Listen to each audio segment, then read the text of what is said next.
Hey guys, welcome back. It is January 14th, 2019, and today's topic is about perceptual positions. First, second, third perspective, right? Point of view, POV. And what happens most oftentimes is that we can only see ourselves in first perspective.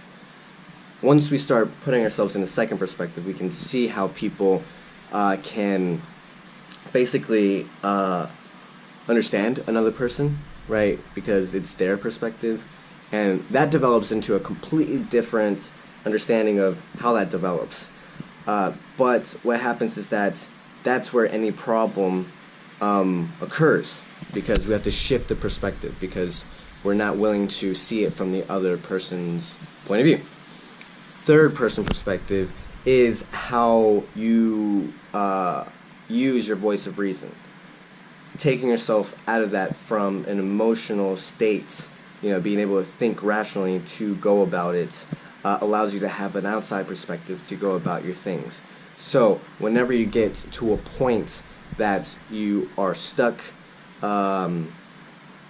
things aren't working for you, take a step back to see how that works and see what your options are and how you can go about that. Most oftentimes this helps so many people, especially in communication, just because communication is so difficult, because there's so many things that people are trying to say that we don't understand. And as we've learned with being able to be skeptical but listen, it takes a while to cultivate that skill. So I hope that helps in terms of the barriers that you'll reach when you're reaching your goals.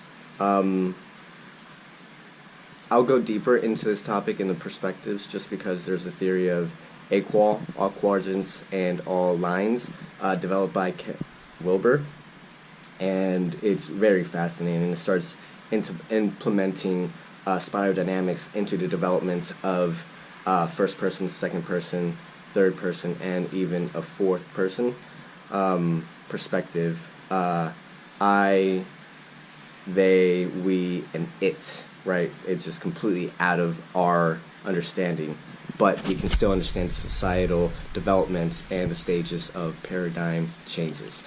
So I'm out and about what I talked about. Peace.